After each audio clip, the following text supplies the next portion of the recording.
오늘 우리가 함께 파헤쳐 볼 이야기는 바로 우리가 2200년째 저지르는 실수입니다.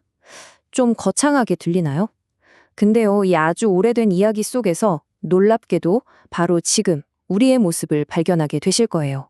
자, 이 질문 한번 보세요. 2200년 전의 실수가 지금 우리한테 대체 뭘 알려줄 수 있을까요? 에이, 그냥 옛날 이야기겠지? 생각하셨다면 아마 잠시 후에 생각이 좀 바뀌실지도 모릅니다. 아주 흥미로운 연결고리가 있거든요. 지금부터 그걸 한번 찾아보죠. 네, 먼저 그 아주 오래된 실수에 대한 이야기부터 시작해 볼게요. 바로 칼과 배 이야기입니다. 이 이야기의 핵심은 바로 각주구검이라는 사자성어에 담겨 있는데요. 한자를 그대로 풀면 배에 새겨서 칼을 구한다, 뭐 이런 뜻입니다. 이게 무려 기원전 239년, 그러니까 지금으로부터 2200년도 훌쩍 넘은 옛날에 나온 여씨춘추라는 책에서 유래한 이야기라고 해요. 정말 오래됐죠? 이야기는 이렇습니다. 어떤 남자가 배 위에서 자기가 아끼는 칼을 강물에 풍덩 빠뜨려요. 근데 이 남자 놀랍도록 침착합니다. 칼이 빠진 바로 그 순간의 위치를 배전에다가 딱 표시를 해두는 거죠. 속으로는 문제없어, 바로 여기야 라고 생각했겠죠?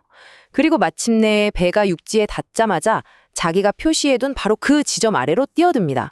과연 칼을 찾았을까요? 자, 여러분, 이 남자의 실수가 뭘까요?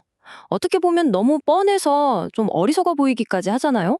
하지만 바로 이 행동 속에 우리가 2200년이 지난 오늘날까지도 계속해서 놓치고 있는 아주 깊은 통찰이 숨어 있습니다. 자, 이제 이 이야기의 진짜 의미를 한번 파헤쳐 보겠습니다. 이게 그냥 바보 같은 실수담이 아니라요. 굉장히 정교한 비유거든요. 이 비유의 핵심을 한번 들여다보죠. 여기서 우리가 찾으려는 칼은 우리의 목표나 어떤 문제의 해결책을 말합니다. 그리고 그걸 찾으려고 배전에 새긴 표시는 뭐냐? 바로 과거의 성공 경험이나 낡은 방법론을 상징하는 거죠. 그런데 진짜 문제는 바로 움직이는 배입니다. 이건 멈추지 않는 시간, 그리고 계속해서 변하는 상황 그 자체를 의미해요. 그러니까 과거의 표시는 딱 고정돼 있는데 현실이라는 이 배는 계속 앞으로 나아가는 거죠. 바로 이 지점에서 이 남자의 진짜 실수가 드러나는 겁니다. 배전에 표시를 한 행동, 그 자체가 문제는 아니었어요. 진짜 문제는 배는 계속 움직여서 앞으로 나아가는데 물에 빠진 칼은 저 뒤 강바닥에 그대로 가라앉아 있잖아요. 세상이 변한다는 이 명백한 사실을 잊어버리고 오직 자신의 표시, 즉 과거의 기준점만이 절대적이라고 믿어버린 것. 그게 바로 이 이야기의 핵심입니다. 근데 이런 식의 생각이 과연 이 이야기 하나뿐일까요? 놀랍게도 비슷한 패턴이 다른 이야기, 심지어 바로 오늘날 우리의 습관 속에서도 계속해서 발견됩니다. 이번엔 수주대토라는 이야기를 한번 볼까요? 그루터기를 지키며 토끼를 기다린다, 이런 뜻인데요. 어느 날 한 농부의 밭에서 토끼 한 마리가 그루터기의 머리를 쾅 박고 죽어요. 농부 입장에선 이게 웬 횡재예요, 그쵸? 그날 이후 이 농부는 결심합니다. 아, 농사보다 이게 낫겠다. 그러고는 쟁기를 버리고 매일 그 그루터기 옆에 앉아서 다음 토끼가 와서 부딪혀주기만을 하염없이 기다렸다고 합니다. 두 이야기 다 어리석어 보이는데 그 결이 약간 달라요. 각주구검은 뭐랄까 틀린 노력이죠. 배가 움직이는 현실은 싹 무시한 채 엉뚱한 곳에서 칼을 찾으려고 애를 쓰잖아요. 반면에 수주대토는 노력의 포기에 가깝습니다. 어쩌다 한번 일어난 행운이 또 반복될 거라고 믿으면서 아무것도 안 하죠. 하나는 잘못된 행동, 다른 하나는 어리석은 무행동. 하지만 둘 다 변화하는 현실을 외면한다는 점에서는 똑같습니다. 자, 이제 2200년 전에서 현대로 시간을 훌쩍 뛰어넘어 보겠습니다. 여러분, 혹시 이 말 들어보셨어요?